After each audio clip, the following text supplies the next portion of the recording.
Bom dia. Dando sequência ao módulo de semiologia abdominal, hoje nós vamos propor o exame físico abdominal nos padrões que a gente sempre ensinou nos anos passados, com algumas adaptações por causa do momento atual que nós vivemos. Então, nós não queremos passar em branco o fato de vocês não poderem participar de aulas presenciais.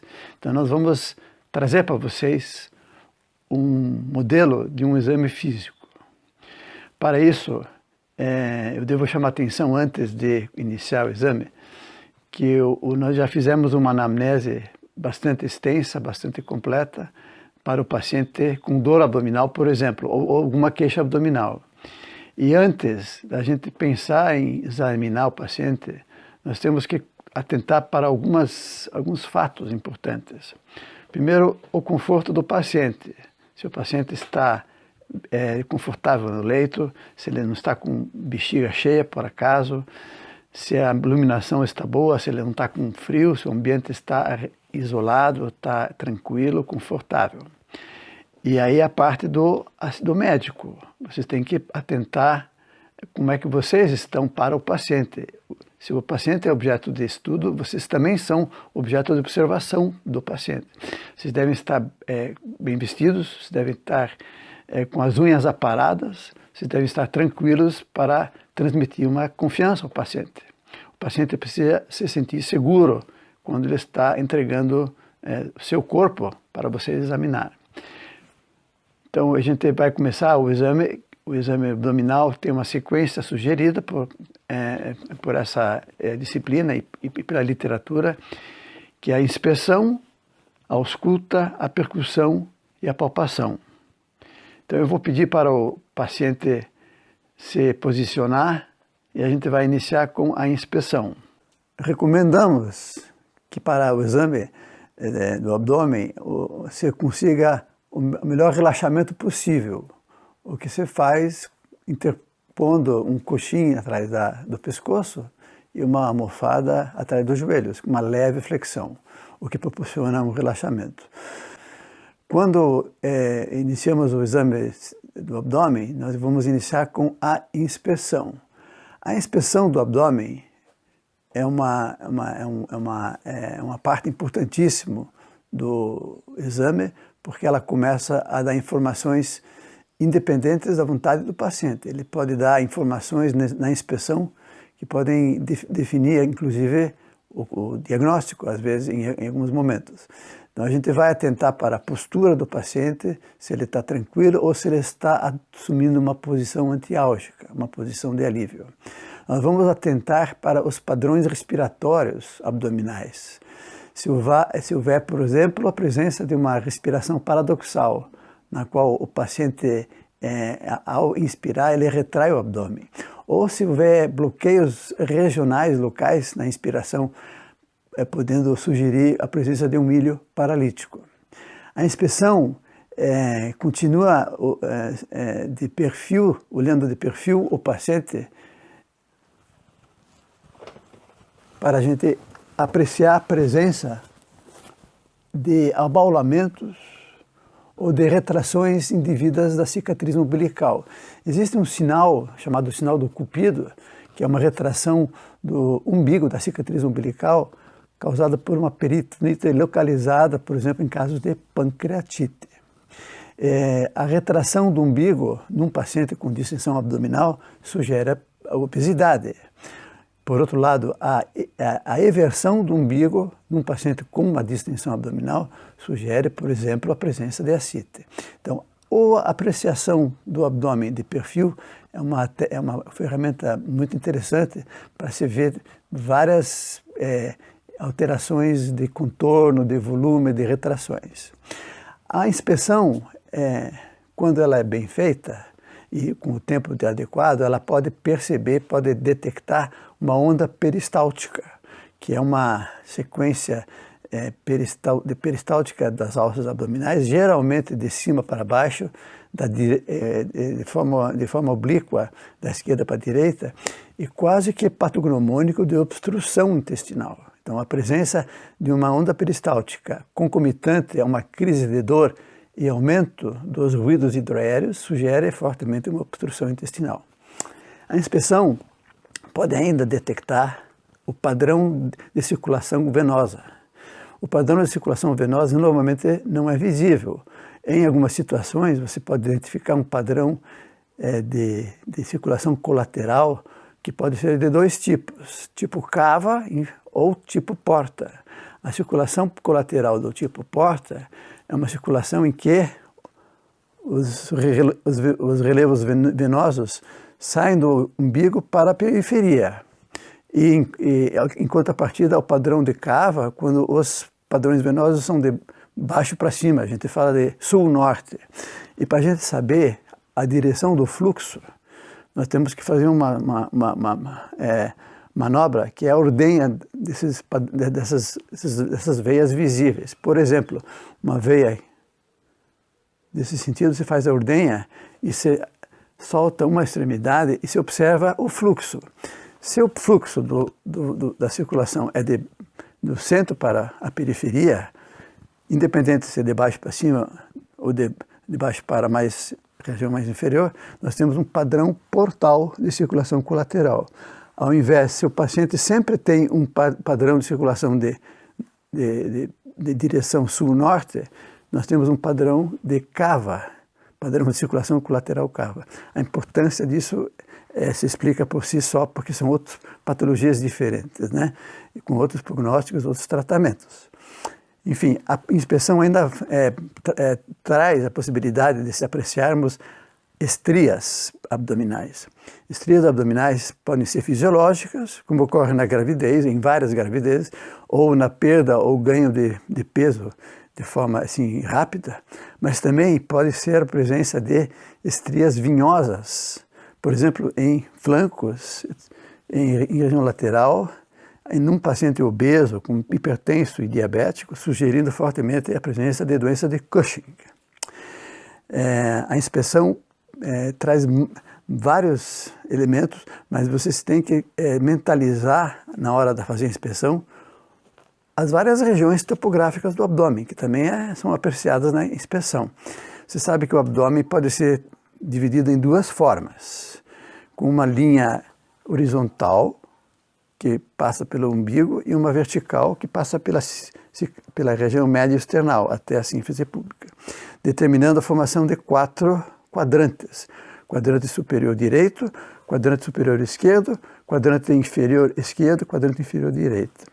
E uma outra classificação em áreas, quando o abdômen é cruzado por duas linhas horizontais, uma no rebordo costal, na parte inferior do rebordo costal, uma envolvendo as duas as espinhas ilíacas antero-superiores, cruzadas por duas linhas verticais, que vêm da linha hemiclavicular direita e hemiclavicular esquerda, formando 9 regiões no abdômen, que são importantes porque elas topograficamente sugerem, dão ideia dos órgãos anatômicos que estão por baixo, que estão atrás dessas áreas. Por exemplo, hipocôndrio direito, epigastro e hipocôndrio esquerdo, essas regiões elas contemplam vários órgãos que normalmente se situam nessa região. Hipocôndrio direito, epigastro e hipocôndrio direito, esquerdo.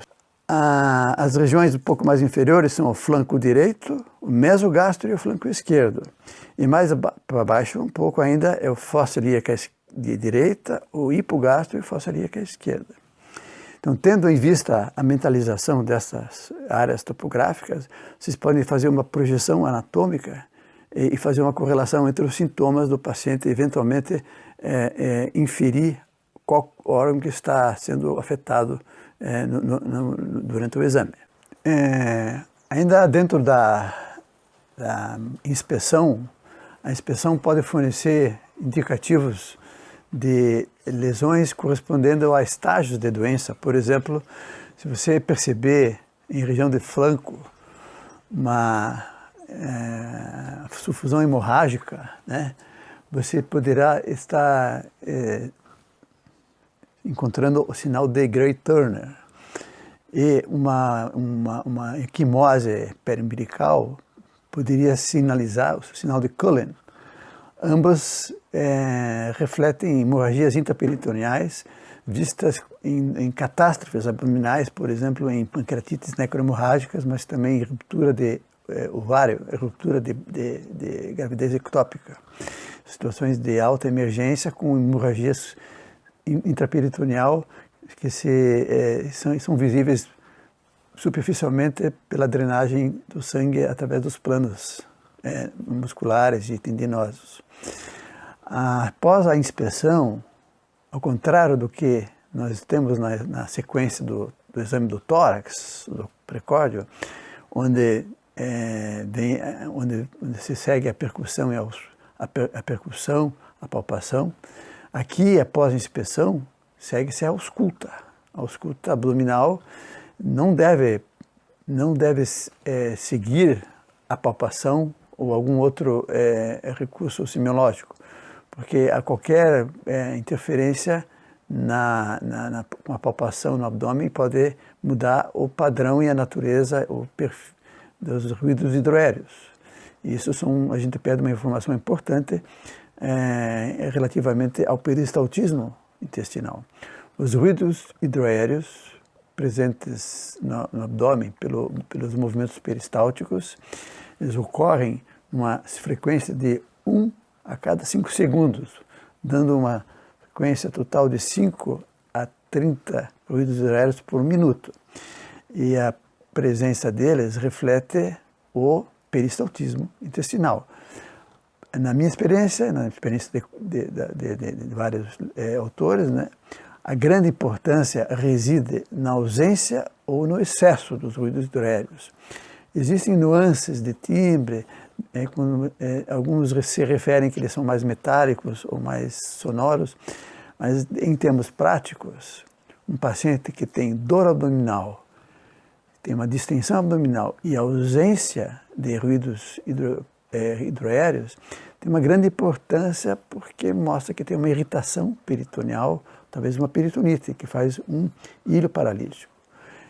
Ao contrário, um paciente que tem crise de diarreia, durante uma crise de diarreia, você vai ter uma exacerbação importante desses ruídos hidroaéreos.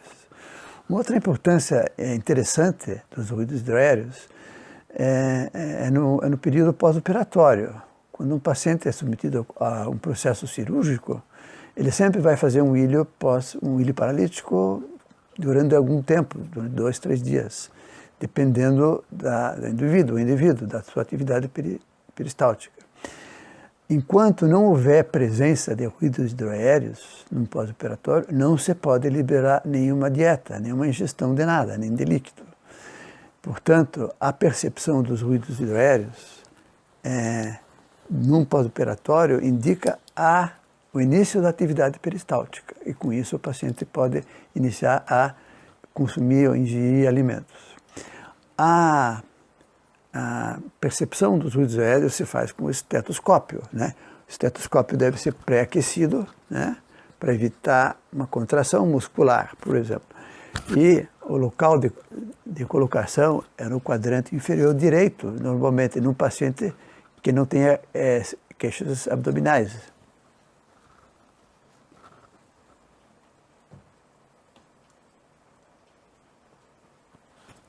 A percepção dos ruídos aéreos tem que ser treinada por vocês, né? Para vocês saberem o padrão normal, né? Quando o paciente tem alguma alteração de dor abdominal, convém aferir a presença desses ruídos em vários locais do abdômen, em vários quadrantes.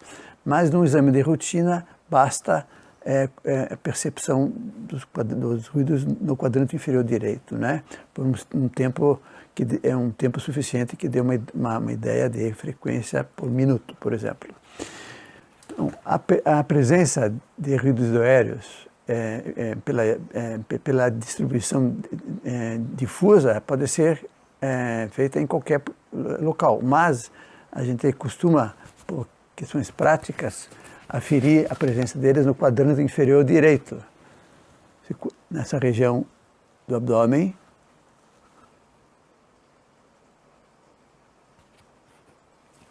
com uma leve pressão do estetoscópio, né? Além dos ruídos aéreos, a ausculta é muito interessante para a detecção de sopros abdominais. Um sopro abdominal num paciente jovem que tem hipertensão, se esse sopro tiver uma característica cistodiastólica, ele provavelmente está sinalizando a presença de uma estenose da artéria renal, o que tem uma implicação enorme em termos de tratamento e de diagnóstico e de prognóstico. A presença de ruídos na região do hipocôndrio direito, na região pré-hepática, de atritos nessa região, pode significar a presença de uma perihepatite gonocócica, por exemplo, ou mesmo de um hepatocarcinoma fazendo uma hipercinesia nessa região. Pode ser percebido um atrito que muitas vezes fala a favor de uma doença sistêmica, né, associada. Após a ausculta, segue-se então a percussão abdominal. Aí começa uma verdadeira arte médica. Nós precisamos saber percutir um abdômen. De maneira semelhante, idêntica à percussão que vocês aprenderam na semiologia do tórax e de campos pleuropulmonares, a percussão se faz com a percussão de um dedo sobre a articulação interfalangiana distal, né, com um golpe seco que deve envolver toda o abdômen numa sequência que pode ser no sentido horário ou anti-horário, dependendo da preferência e da prática do examinador. O som obtido com essa manobra reflete a presença de gases numa alça com distribuição normal, o que dá a percepção de um som timpânico. Gostaria de chamar a atenção da diferença da percepção desse som timpânico para um som maciço, que se obtém, por exemplo, percutindo um músculo ou a região do tórax. Esse som é só aqui que se percebe a percepção de um som timpânico, amplamente distribuído. Qual a importância disso? É quando você percute áreas onde deveria ter timpanismo e tem maciez, é porque essa área está sendo ocupada por uma alteração que está causando a maciez. Se essa maciez for localizada nos flancos, ela fala a favor de líquido, o qual, pela força da gravidade, se deposita nos flancos. Mas poderá também ser percebido uma massa, um tumoral, através de uma percussão maciça. O interessante é, assim, que o timpanismo se distribui homogeneamente no abdômen. Mas existem áreas onde não deve haver timpanismo. Por exemplo, nessa região aqui, nós estamos palpando a região do fígado, uma região pré-hepática. Vocês veem que é diferente o timpanismo da maciez hepática. A primeira conclusão é que se tiver timpanismo nessa região, é porque tem ar presente nessa região num momento numa localização que não deveria ter ar, né? O que pode acontecer isso até leva um nome de um epônimo, o sinal de Joubert, é a presença de ar proveniente de uma ruptura de uma víscera oca, que se localiza nessa região. Então, a percussão, ela traz esse tipo de informação valiosíssima quando ela for bem feita, né? Existem umas manobras, especialmente para a detecção de líquido abdominal, o ascite, né? Em que você percebe, como eu tinha comentado, a maciez de flanco. Quando você tem dúvida se tem maciez ou não, existe uma manobra de você colocar o paciente em decúbito lateral direito, quiser virar aqui um pouquinho, isso, e você continua percutindo o local onde havia antes era maciez, se esse local ficar timpânico, é porque houve uma mobilização do líquido. Isso chama-se maciez móvel, o que implica na presença de ascite, né? Então, a percussão é um excelente mecanismo de detecção de informações de líquido, de massa, de tumores e de distribuição normal dos gases intestinais, dos gases dentro do abdômen. Você também pode fazer a percepção, a percussão, por exemplo, em mulheres grávidas, você pode percutir progressivamente o tamanho, o aumento do útero, que vai se projetando e sendo perceptível pela percussão. Você também pode percutir massas, por exemplo, que tem abaulamentos no epigástrio, que podem sugerir, por exemplo, um pseudocisto de pâncreas ou um carcinoma gástrico. Poderá haver uma percepção de uma percussão de maciez, que está substituindo o timpanismo normal. Seguindo-se a percussão, vem a palpação. A palpação é um recurso semiológico dos mais importantes e a gente costuma dividir ela em duas fases. A palpação superficial e depois seguindo-se a palpação profunda. Essa palpação superficial, ela visa detectar alterações sutis de contratura voluntária ou especialmente involuntária no abdômen. E ela deve ser feita de forma circular, quase que muito delicadamente na polpa digital, sempre olhando a face do paciente, para ver se ele exprime alguma manifestação de dor ou de desconforto. Por exemplo, nesse caso aqui, o paciente, quando eu chego aqui no quadrante inferior direito, ele faz uma careta. Isso só com a percussão superficial já me fornece um indicativo que alguma coisa está errada, alguma coisa está acontecendo nessa região do abdômen. E eu percebo que tem uma contratura involuntária.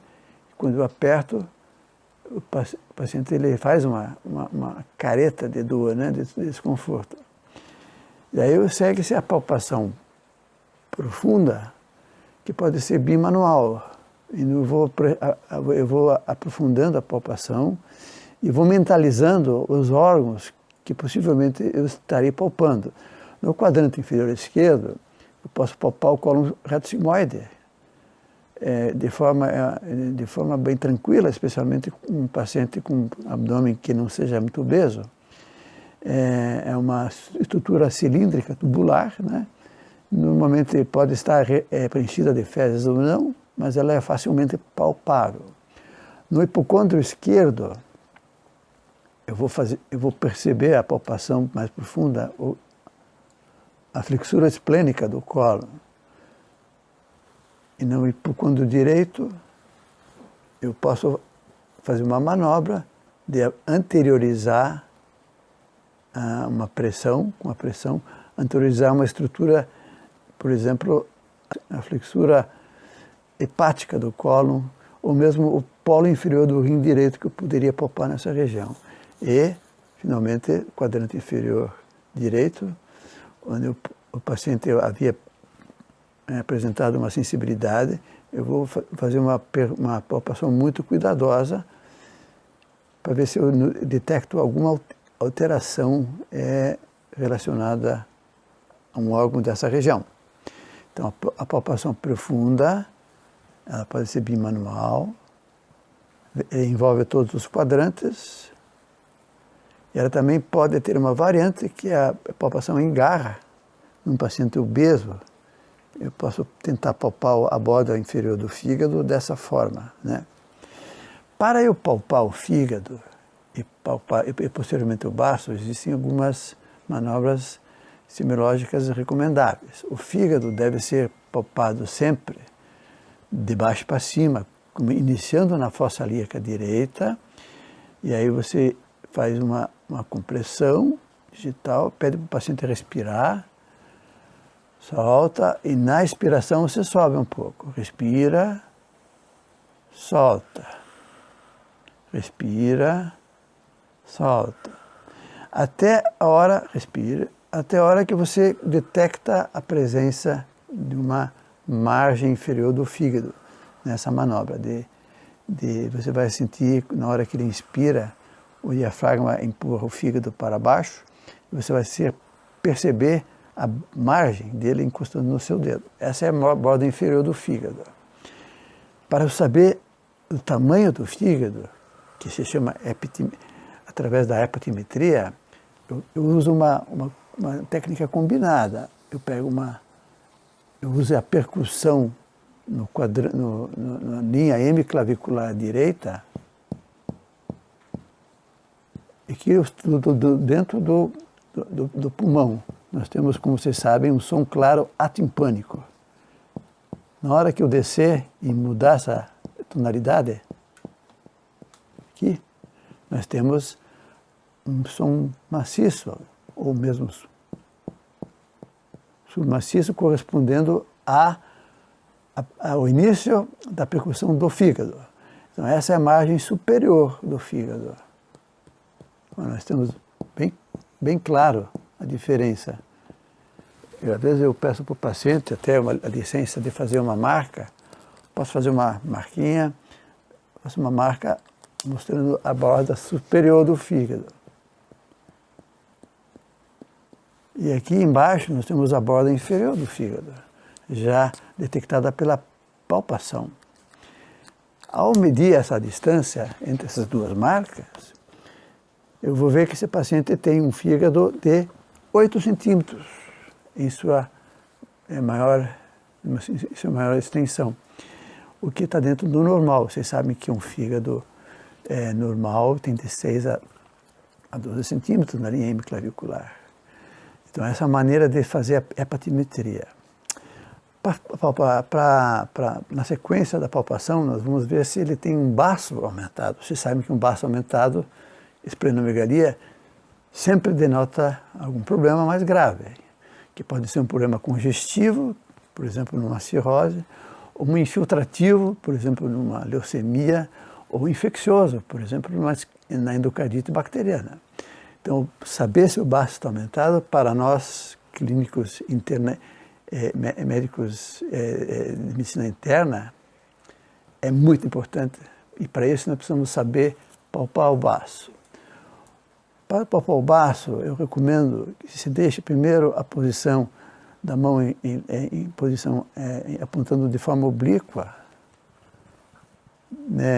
vindo da espinha ilíaca anterior, passando pelo umbigo, deixando a mão pousando nessa direção. E com a mão esquerda eu faço uma anteriorização do gradil costal esquerdo e peço para o paciente respirar fundo. Se nesse momento, nessa hora que o paciente inspira profundo, eu sentir a percepção de algo raspando na ponta dos meus dedos, eu tenho certeza que esse baço está aumentado, e se isso for o caso, ele provavelmente está aumentado em dobro. Então, a percepção de uma ponta de baço já indica um aumento considerável do baço, né? Existem maneiras de aumentar a sensibilidade dessa palpação, que é, por exemplo, na palpação de Schuster, no qual eu vou pedir para o paciente virar de cúbito lateral direito, fletir a perna superior, esticar de baixo, fletir essa, pôr a mão atrás do pescoço, né, as duas. E dessa forma, eu anteriorizo o baço e peço para ele respirar fundo. Respire fundo. Ó. Respire.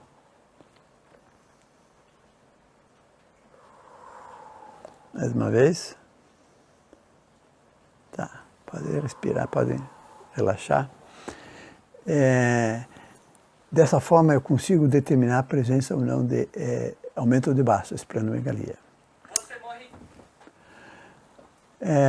Existem as manobras especiais que eu vou passar em revista rapidamente, para que a aula não se estenda por muito tempo. Então, existem algumas manobras especiais. Por exemplo, eu tenho suspeita que o paciente tem uma colecistite, que é uma inflamação da parede da vesícula biliar. Qualquer universo de pessoas que está sujeito com mais frequência a essa situação. São mulheres obesas múltiplas, mas qualquer pessoa pode ter uma colecistite. Não confundir colecistite com colelitíase. Colelitíase é apenas presença de litíase, de pedra, de cálculo dentro da vesícula, que pode ou não estar associada à infecção. Quando ela estiver associada à infecção, nós temos colecistite. E isso a gente usa o sinal de Murphy, vocês já ouviram falar. O sinal de Murphy é elicitado colocando-se a mão com uma certa pressão no quadrante inferior direito, também de forma paralela ao rebordo costal, pedindo para o paciente respirar profundamente. Se durante a inspiração o paciente bloquear, fizer um bloqueio, um arresto, uma parada em inspiração, por dor, é porque a vesícula, na hora que ela encosta na mão que palpa, infeccionada, desencadeia um reflexo de dor. Então, o sinal de Murphy positivo é quando o paciente bloqueia a inspiração durante a palpação do epicondilo direito. Sinal de Murphy sugestivo de colecistite aguda. Sinal sugestivo de apendicites, temos vários. A apendicite é uma das emergências mais comuns no mundo ocidental. E muitas vezes o diagnóstico se impõe de forma rápida, né? Só lembrando que na anamnese do paciente com apendicite, ele não começa com a dor no quadrante inferior direito. Ele vai começar com uma dor de origem visceral, no epigastro, de mal localizada, e algumas horas depois, 1, 2 dias, ela se localiza no quadrante inferior direito, de forma muito localizada, muito intensa, muito perceptível, chamada de dor parietal. O paciente normalmente é uma criança, adulto, jovem, adolescente, etc., que inicialmente começa com sintomas vagos de falta de apetite, né, de um mal-estar, falta de apetite, e depois que vai caracterizar a doença plena. Quando a doença se desenvolve de forma plena, o diagnóstico é facilmente deduzível pelas características. A palpação já vai mostrar uma sensibilidade nessa região, eventualmente com sinal de descompressão positiva, que o paciente reage com uma careta de dor ou desconforto na descompressão, né? Ele pode localizar a dor através de uma manobra fácil que a gente pede para o paciente tossir, ele tosse e pede para localizar onde que aumenta a dor. E essa forma pode evitar assim, palpações muito prolongadas e você pode identificar rapidamente se tem ou não uma área de peritonite localizada. Em algumas situações que são difíceis, na criança pequena, ou no idoso, ou na gestante, o que pode deslocar o apêndice para outros locais não habitualmente, né, de distribuição habitual, ou em pacientes que têm uma implantação anômala, retrocecal do apêndice, existe a possibilidade de ter uma apendicite sem os sinais clássicos que a gente conhece. Sinal de Roth, sinal da tosse, sinal de descompressão. Nesses casos, a gente lança a mão de algumas manobras para detectar esse apêndice retrocecal, por exemplo, inflamado. É muito útil, nesse caso, nesse contexto, o toque retal, que faz parte do exame de paciente com dor abdominal. E também os sinais de manipulação da musculatura do assoalho pélvico. Existem 2 sinais importantes, o sinal do psoas e o sinal do obturador, são de fácil realização. O sinal do obturador, a gente pede para o paciente fazer uma flexão da coxa e uma rotação interna do quadril. Você empurra o joelho e se afasta o joelho do examinador e se aproxima o tornozelo ou faz uma aproximação lateral do joelho. Nessa forma, o quadril se mobiliza de tal forma que o obturador, se tiver acometido por um apendicite retrocecal, vai ser estimulado. E a outra forma é o sinal do psoas, que você pede para o paciente levantar contra a sua pressão a perna. Esse movimento vai forçar o músculo psoas.